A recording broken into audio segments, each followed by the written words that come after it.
So I'd like to begin the way we have been starting, which is by, for those who'd like to join in a refuge prayer, and then we'll meditate for 15 minutes, then we'll get into the text.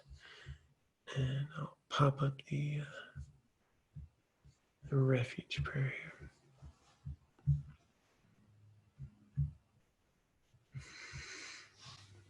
And just taking a moment to settle body, speech, and mind, its natural state.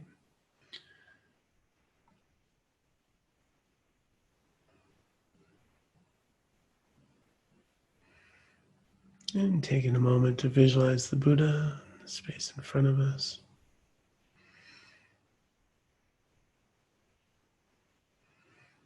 Feel his presence, his complete love and acceptance for all of us.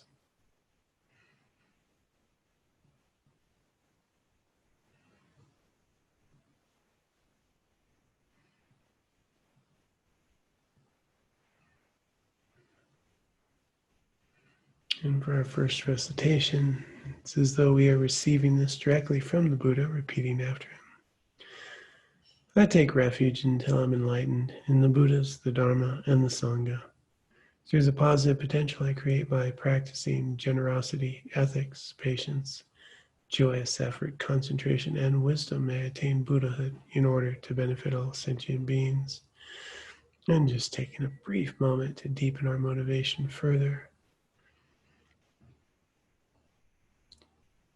I take refuge until I'm enlightened in the Buddhas, the Dharma, and the Sangha. Through the positive potential I create by practicing generosity, ethics, patience, joyous effort, concentration, and wisdom, may I attain Buddhahood in order to benefit all sentient beings. And now taking a moment to deepen our motivation even more, reflecting on the suffering of all sentient beings and our desire to engage in this path for their benefit.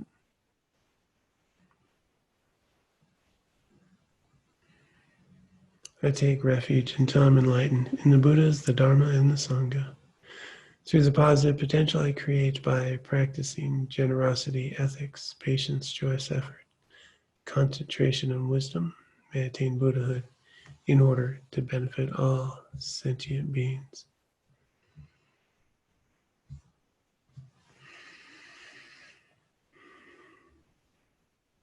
And let's just take a few moments to reflect upon our motivation, our refuge.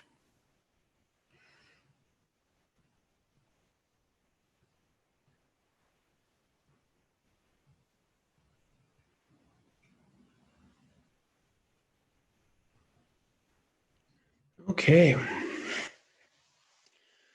We are into, well, I'll just say deep water. We've been working our ways through this incredible text by His Holiness, and what a gift it is that he took the time to present the Four Noble Truths in such a way as to give access to Westerners and to speak to our mind streams. And see, there's a few new people here as well. So this text, How to Practice by His Holiness, is one in which he really took us through the Four Noble Truths, this path of awakening, path of liberation that we're engaged in here. And we've been going through the Noble Eightfold Path, but through the lens of the three higher trainings: ethics, concentration, wisdom. And so on, this uses morality, this mental stability, and wisdom. These three categories of the Eightfold Path that we can cultivate. This is the path of liberation, the path of no more suffering. And so we've spent a great deal of time with practices and working our way through the foundational aspects of virtuous action, of merit, of good karma, morality and ethics, of learning to meditate, stabilizing our attention. And now we're into wisdom. We're into that which liberates, the ability to cultivate an awareness of a more accurate sense of self in the world that we live in, to unravel these little misconceptions, misperceptions that bind us to samsara, to suffering, to our cyclic existence. And so we touched into that last week. We got a nice piece of the text where His Holiness is giving one of his personal examples of his own experience and of seeing that unraveling of misperception and recognizing that how we perceive the world, how he perceives the world, sort of fall apart and have an experience, and that he kind of calls like lightning goes into his body. That that sense of I-ness, of me, the word I can trigger that with him. And so this is where we are at in the text. I just want to bring a few people up. I see a few new names here. And this is the journey. This is the journey is to start unraveling the misperceptions and start being able to experience myself and others, the experience I'm having, in more the way it actually is, instead of the delusive way it appears to my mind, which creates the wheel of samsara. So there's a lot there to unpack. And feel free, if you have questions anytime, you can raise your hand. There's a little button there to raise your hand. I can see it, and we can mic you, and you can ask a question. You can always type in a question in the little Q&A, the little Q&A at the bottom as well. Let's go ahead and let's open up the text here. So we're in the wisdom section, and we're actually at this part on selflessness. But I do just want to, this middle paragraph right here, it's just key. A consciousness that conceives of inherent existence does not have a valid foundation. So this is the realization we want to have, that if I see what I'm looking at as inherently self-existent from its own side, independent of causes and conditions, independent of me observing, independent of the parts and attributes that make it up. If I think that, if I'm looking at a bike, that's a bike and that's what it is, well, that's going to be, let's just read. So a consciousness that conceives of inherent existence does not have a valid foundation, right? There's no self-existent bike if I'm looking at a bike. There's a concept of a bike, which is in my mind, and there's metal and there's rubber and there's parts and there's these conditions and things that all come together in a way that my mind can stick a valid label of a bike on it. But so that's a little more how things exist. But if I just think that's the bike and it's solid and that's what it is, and it's inherent from its own side, I don't recognize the parts and the causes and conditions that gave rise to it. And, that if there's a wheel off it or a wheel on it, is it still a bike or not a bike? Or if I don't really understand that bike's a concept, not a physical thing in front of me, I'm going to not have a valid foundation. A wise consciousness, grounded in reality, understands that living beings and other phenomena, minds, bodies, buildings, bikes, and so forth, do not inherently exist, right? So it's not saying that it doesn't exist, doesn't say that I don't see what I can label a bike. They don't inherently exist, independently, separate from their own side. This is the wisdom of emptiness, understanding reality exactly opposite to the misconception of inherent existence. wisdom gradually overcomes ignorance. So the more, and this is his point he's making, the more I can start to interact with reality more accurately, gradually, the misperceptions of seeing things and people as inherently existent and as the way I see them, well, that starts to soften. And then my ability, the sort of natural state of understanding, I'm having a subjective experience. How I'm arising in this moment is only how I'm arising in this moment. It's not who I am. It's not who I was yesterday. It's not who I am tomorrow. How I'm experiencing you and the events that I'm engaged in, are these interdependent experiences that are just happening in a moment and arising and coming and going.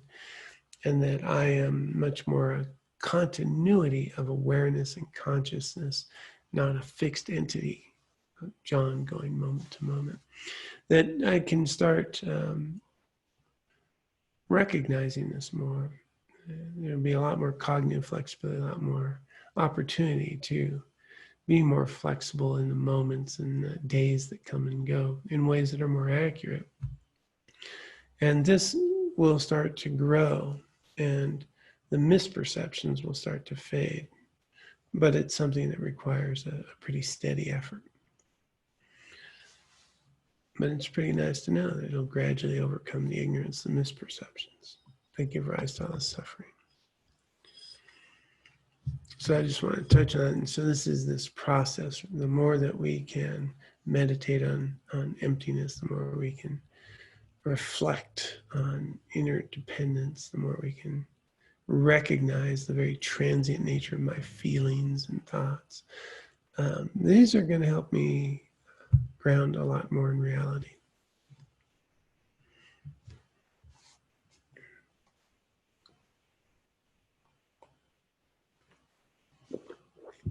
Okay. Selflessness. Both Buddhists and non-Buddhists practice meditation to achieve pleasure and get rid of pain. And in both Buddhist and non-Buddhist systems, the self is a central object of scrutiny. Certain non-Buddhists who accept rebirth accept the transitory nature of mind and body, but they believe in a self that is permanent, changeless, unitary. Although Buddhist schools accept rebirth, they hold that there is no such solid self.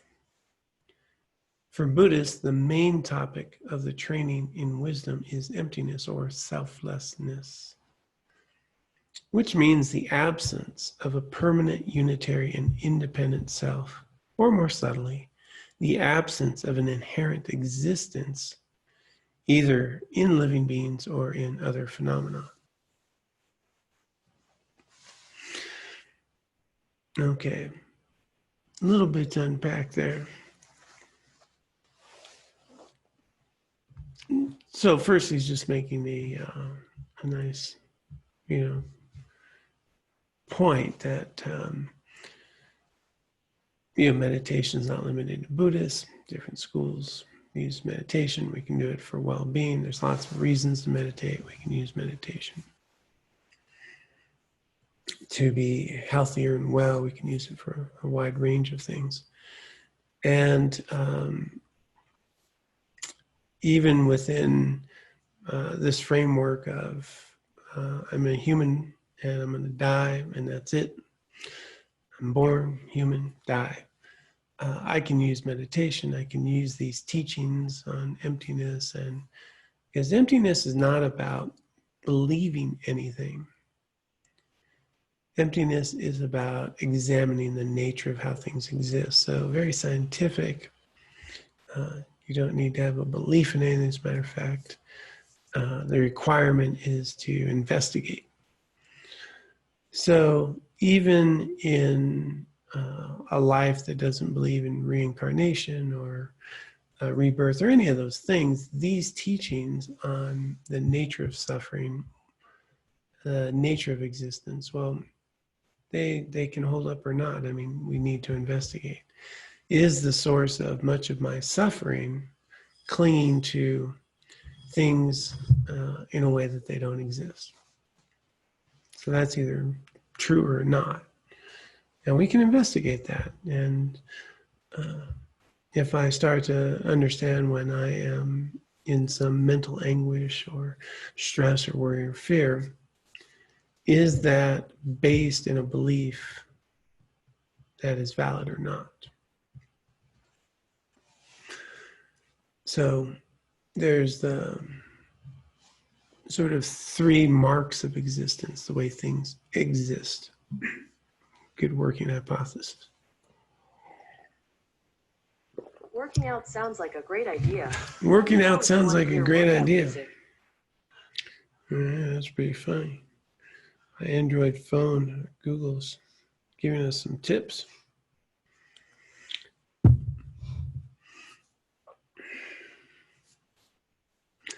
Three marks of existence, and we did touch on them a bit earlier, but how things exist, and one of them is that things change, right? Things are impermanent. People are impermanent. Things are impermanent. Things change. So we can investigate if true or not true. Is there anything that doesn't change? Well, we'll start to see I'm not the same person.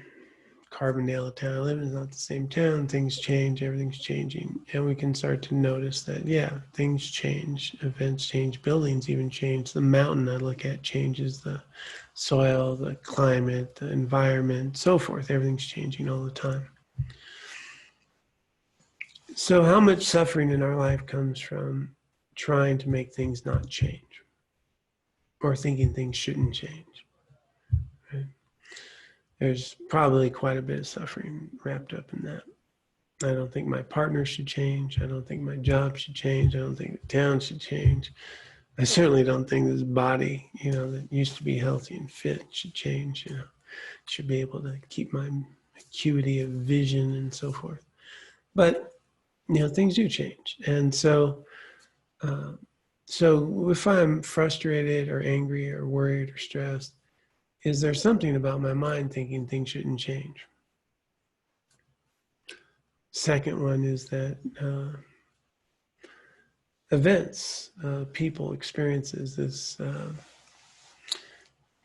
composite phenomenon, the events of my life, nothing outside of myself is going to provide me with a lasting happiness.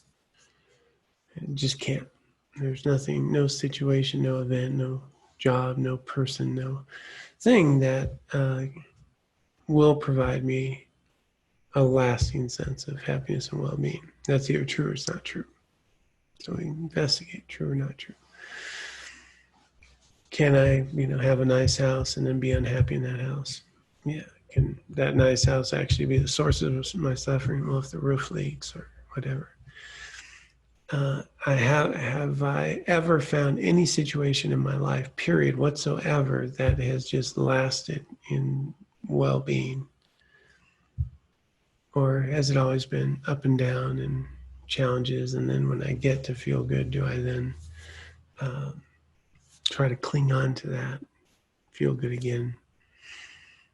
If I keep eating ice cream, will it continue to make me happy, or will it get kind of full after a while and not so pleasant?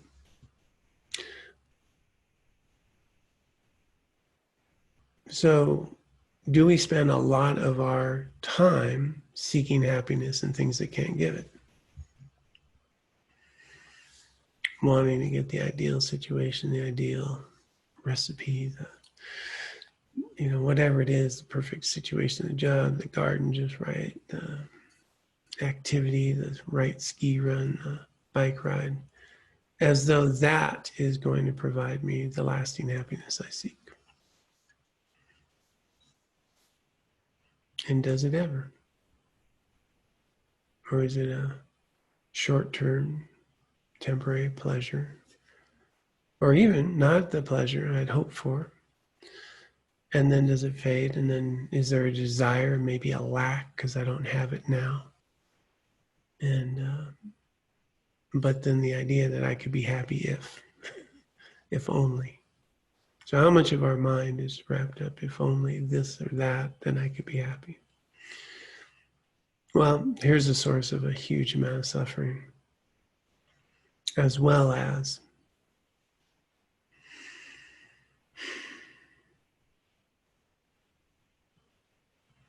a sense that, I just don't think things should be the way they are. And that is a really powerful thing to investigate. I don't think things should be the way they are. Which is different from I don't like the way things are. That's a little subtly different. This should not have happened. And so where's our mind when we shouldn't have happened? Was there a cause for it? Was there a cause that gave rise to a result? Yeah. And so there's this big myriad of things that come together, and people and events and weather and animals, and things happen in this big mixture of all of us. And how do we know what should or shouldn't happen? And does anything happen without a cause?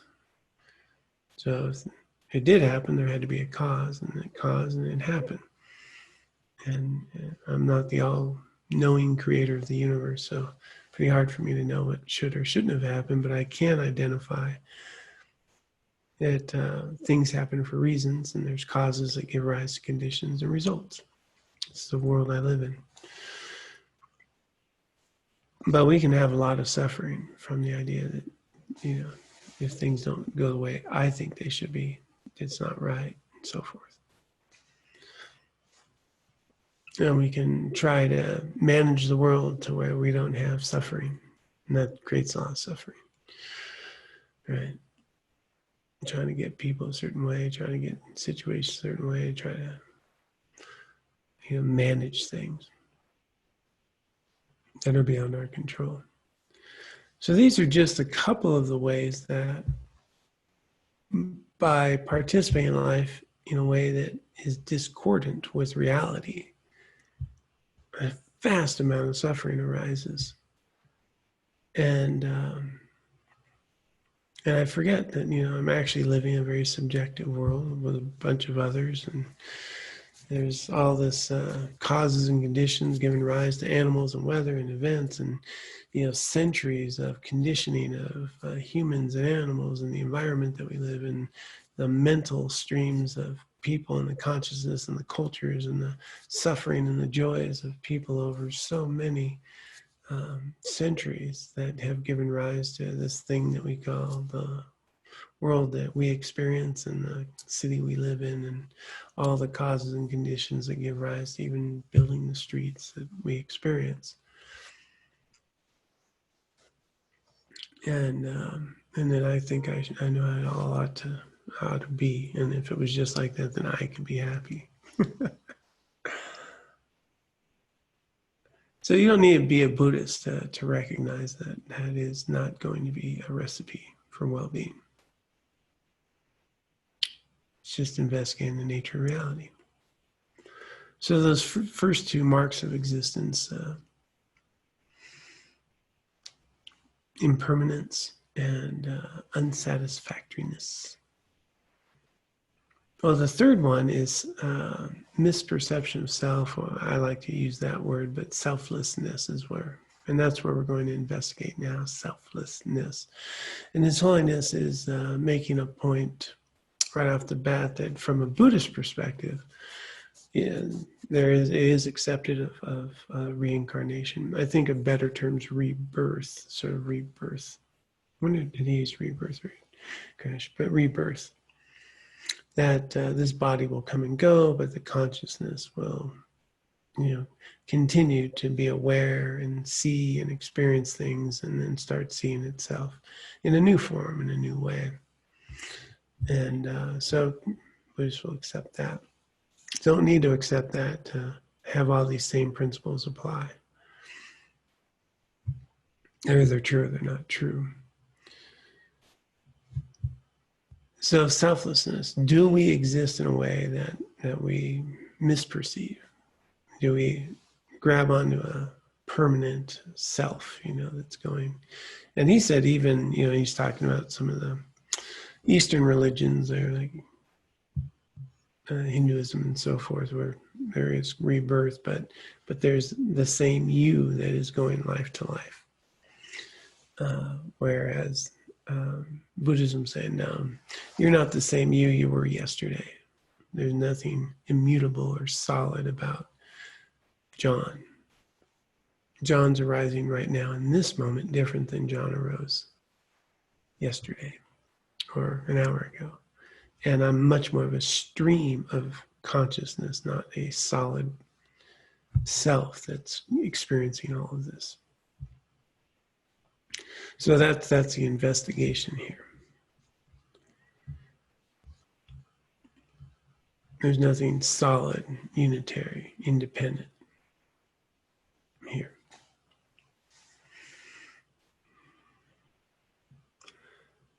Okay. Any questions? Clear, right? We got this. Not so tough, right? Aaron's got it. So it's good. And well, let's dabble into two truths. And this is something that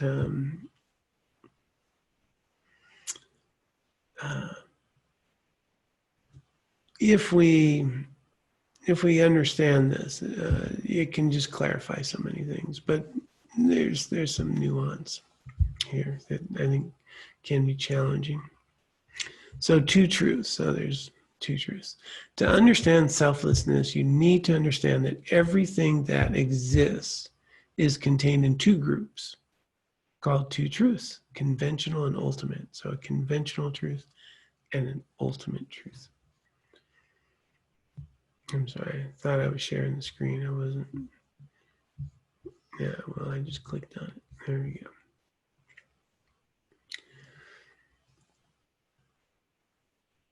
The phenomena that we see and observe around us can go from good to bad or from bad to good, depending on various causes and conditions.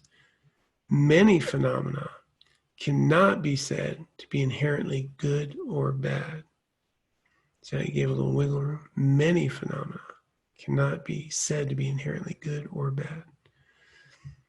They are better or worse, tall or short, beautiful or ugly, only by comparison. It's relative. They exist relative. Tall is in relative to short. Not by way of their own nature. Nothing by nature is tall. It can only be tall in relation to short. Their value is relative. From this, you can see that there is a discrepancy between the way things appear and how they actually are. For instance, something may, in terms of how it appears, look good, but due to its inner nature being different, it can turn bad once it is affected by conditions. Food that looks so good in a restaurant may not sit so well in your stomach. This is a clear sign of a discrepancy between appearance and reality. These phenomena themselves are called conventional truths.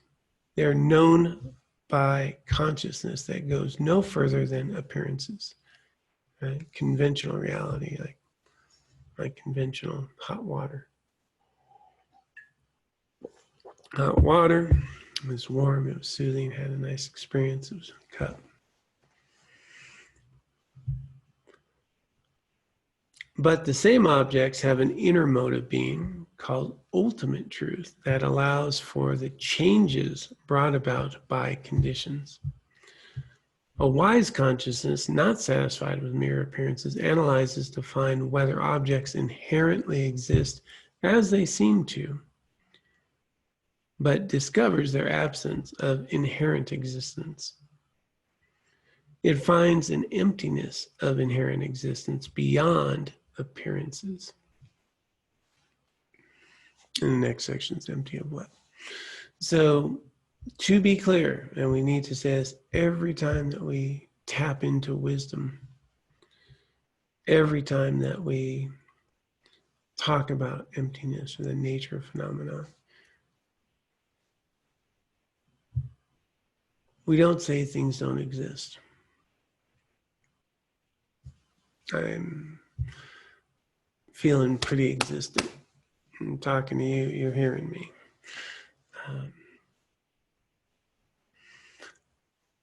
So this middle path is to understand that there is phenomena, there is experience, there is this consciousness, these things exist, experiences exist. This body feeling pretty existent. So what's it empty of? And that's what he's going to get into. So what we're saying is that I'm perceiving you or what I'm looking at, the way I'm perceiving you, you don't actually inherently exist the way I'm perceiving you. You are appearing to my mind deceptively as this very independent, very separate person, being. And that you're separate and independent and so forth. A very quick example with that, with the food, I think that is more tangible, would be if I were to have some food here. Last night I had veggie chili dogs. It was my birthday yesterday. It's my favorite meal, veggie chili dogs. A little cheese, little onions. Aaron dropped off some veggie chili. It's really nice. And so now I have this thing, it's called chili dogs. That's my label. Well, veggie chili dogs. So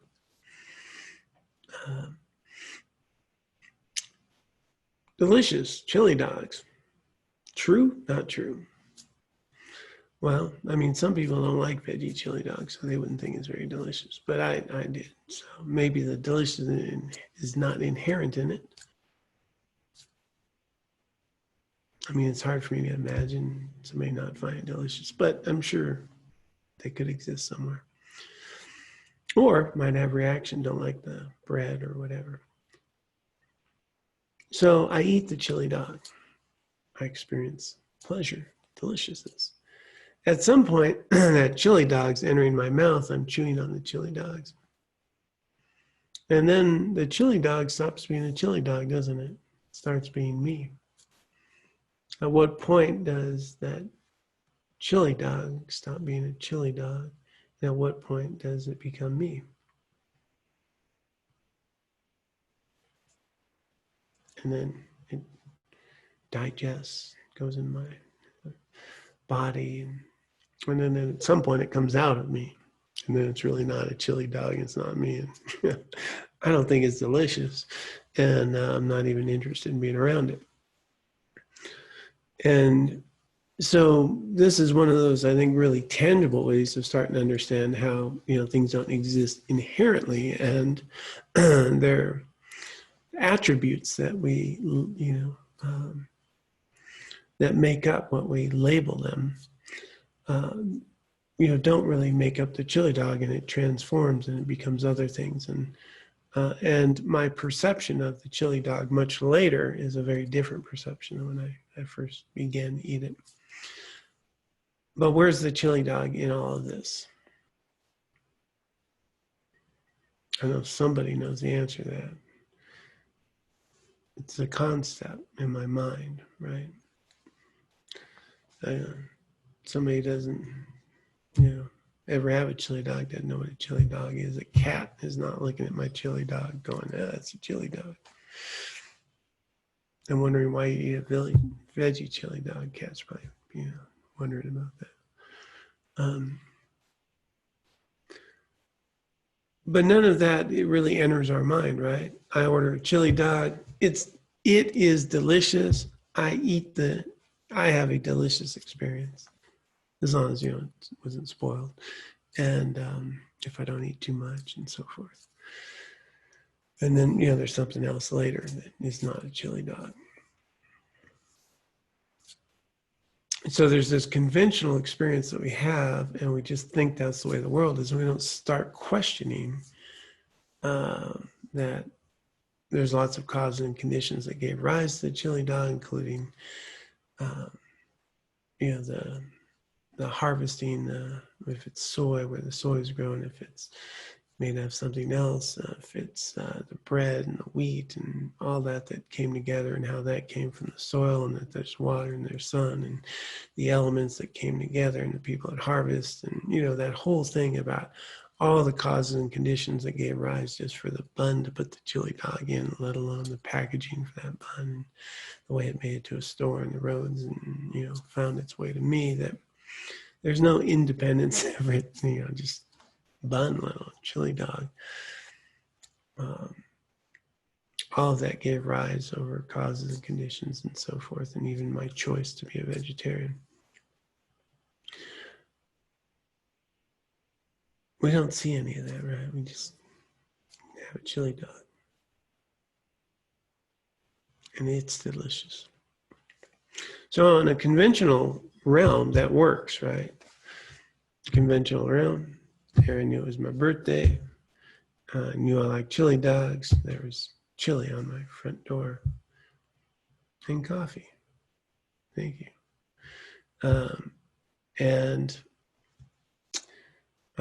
And then last night for dinner, I had chili dogs. And it's very conventional. Friend offers, there's a kindness, we live in that world. But if we look a little more deeply, there's lots of causes and conditions that gave rise to the friendship, gave rise to all these situations and events that gave rise to my experience of even whether I find a chili dog delicious or not. And as we've already discussed previously in the text, even for me to experience the deliciousness, I needed to create the cause for that, because it's not in the chili. Right? The contact of the chili with my physical and mental consciousness gave rise to a little, like a lot of you probably would not have veggie chili dogs for your birthday dinner. I find that hard to imagine. You should look into it. A little cheese on there, some onion. Might have some more, I don't know. Boy, I'm digressing. I'm thinking about my dinner. So some of you may not have picked that, but I did pick that. So I've created conditions, so karmic ripenings that give rise to a pleasurable experience. And so our ethical behavior, the things that we do, where we cultivate virtuous activities, virtuous actions, well, the result is going to be a pleasurable or unpleasurable or sort of neutral experience. And so part of all of this has to do with my previous behavior. If I had virtuous, healthy, kind behaviors, well, I'm going to have pleasurable experiences. And so as I cultivate healthy, virtuous, kind, compassionate behaviors and activities, avoid non-virtuous, that's our foundational practice. Well, then whatever's happening in my life, I'm having more opportunity to experience these conditions with less suffering, more potential of either neutral or pleasurable things. We might even find ourselves in a situation that we normally would find very difficult, and it's not so difficult that day. And I had to create the conditions within my taste buds and so forth to have pleasure. And so one of the things is, if we follow this theory, would be if you live more virtuously and continually create good karma and so forth, you're going to find a lot of delicious meals. You're going to like a lot more foods. You're going to have more experience of that, because it's not just in the food.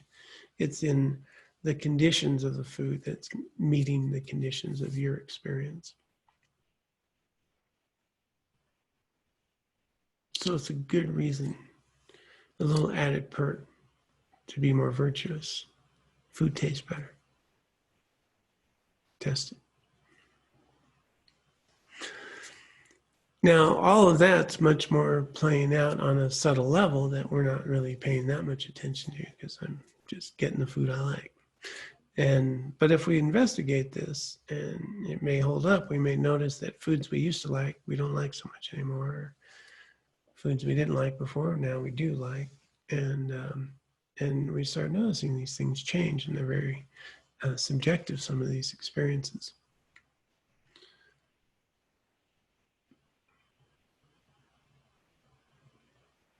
Wow, we're already at 7:30. So I'm just going to pause there for a moment. I think it's a good spot to check in and see, based on this,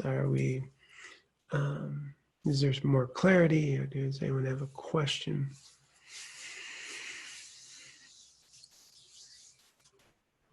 You can raise your hand or question, answer. And again, the investigation here that His Holiness is going to have it. And what I will encourage this week is to start noticing the very subjective experiences that you're having with an event or a situation or people, and noting that, they don't exist solidly from the way we're experiencing them, that just the way we attend to that person or that event and so forth is going to shift potentially our feelings about them and our experience of them. All right, we got a hand here. Let's check in with Shelly. All right, Shelly, you should be able to unmute yourself. Hi there. Hi, welcome. Well, thank you. So I have a question that about the intersect of awareness of our, emptiness, I guess I would say, the intersect of that with relationship and interacting with others. Mm-hmm. And I'm not even sure if this is a question or what to ask, but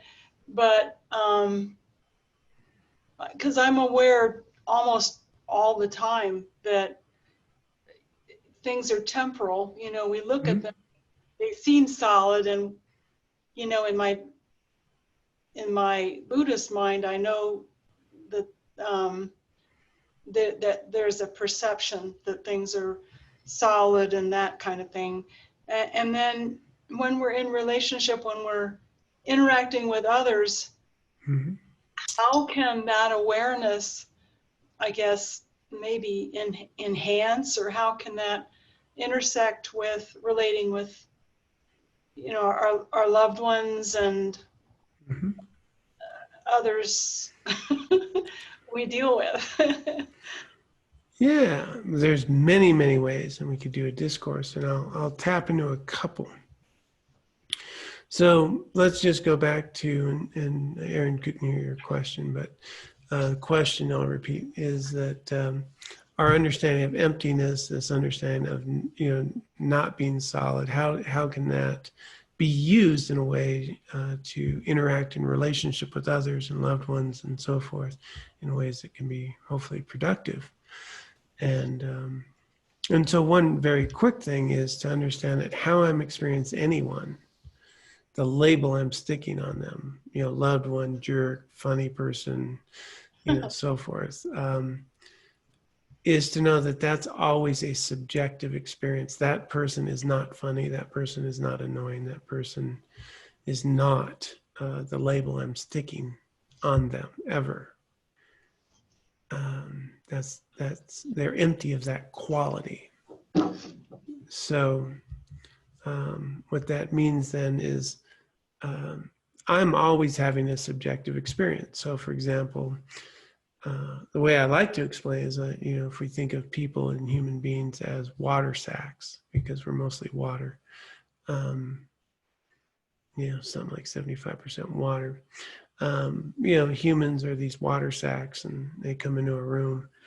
How I experience you is you're more of an outline, and you have these qualities, but I'm like a coloring book. I'm filling in these attributes when I see you.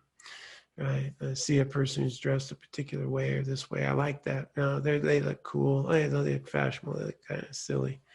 And how I'm experiencing you is being filled in instantaneously from my side. Not all of you, but just those fine-tuned aspects that I either like or don't like, or how I see you, and so you're empty of these qualities that I'm filling you in with.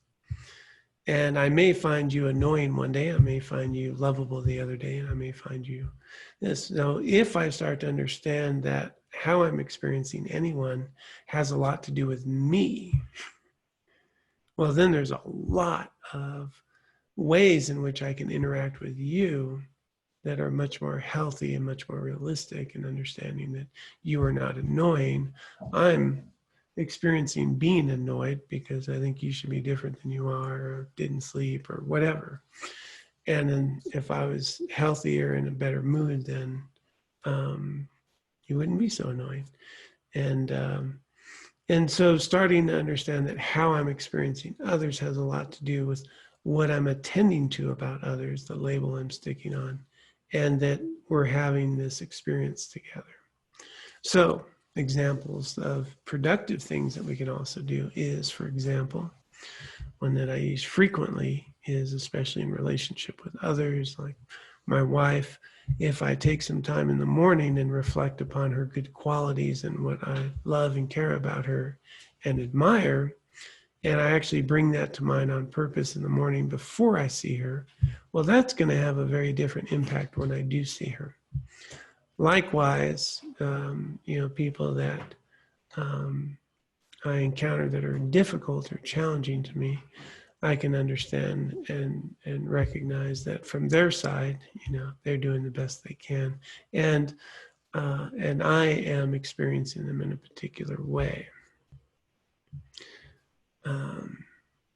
Are those two things kind of helpful there? Oh, yes, very much. Yeah, I recall something that either it was a comment that His Holiness made, or one of my teachers, but that we may have positive feelings about someone. Maybe, I think that the quote was, someone who's an enemy can become a loved one, and someone who's a loved one can become an enemy. So, Mm-hmm.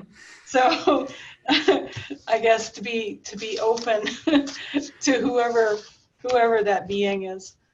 Right, and they're only enemy or friend based on how I'm experiencing them in a moment. That same person who I can dislike can help me when I'm hurt, and suddenly they're a friend. Likewise, someone that I may think of as a jerk, if I learn that, they're taking care of their elderly mom who's in hospice, then I see them differently. In other words, nobody's any of those things all the time. And even people who do harmful things quite a bit also can do helpful things quite a bit. And but how they're showing up in any given moment is always just how they're showing up in that given moment. And people who have spent years in prison can be the most kind, loving, helpful people outside of that. And likewise, pretty loving people can get, as you're pointing out, go the other direction. And but none of those are solid or fixed. And I may like someone that I find kind and meaningful, and somebody else does not like that person at all. So those qualities aren't in the person, they're in our experience of them, having a lot to do with how I'm attending to them.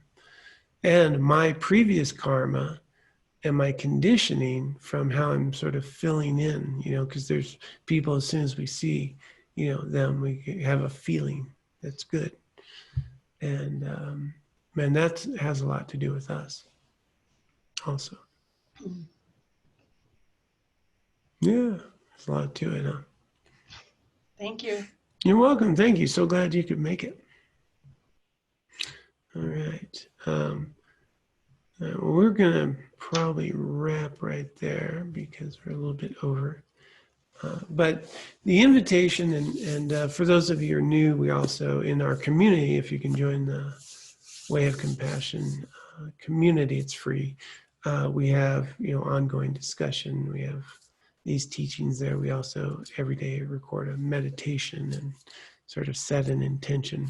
So this week we're going to have us start to investigate this this selflessness, this emptiness of our interactions with others. So we'll have a little more invitation to engage in that. And so we can practice this week. So when we come back next Wednesday, we'll have some practical experience with this.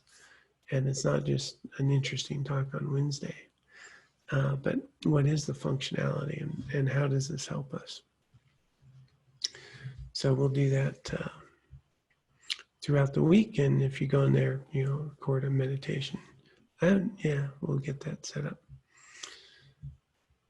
All right, such a joy, it's such an incredible gift to be with all of you. And this book just lights me up. We're receiving teachings by His Holiness 14th Dalai Lama. How's that work? Yeah, we've got some good karma here. All right, so at the end we dedicate. So I'll invite all of us to do the same dedication prayer and trying to get us a little more kind of continuity. So I'll bring that up. And this is in our little prayer book that you can download from our site. But we've already accumulated an incredible amount of merit here with each other as we've engaged in this practice of Dharma. And let us dedicate this for all sentient beings. By this merit, may I soon attain the enlightened state of Guru Buddha, that I may be able to liberate all sentient beings from their sufferings. May the precious Bodhi mind not yet born arise and grow. May that born have no decline, but increase forevermore.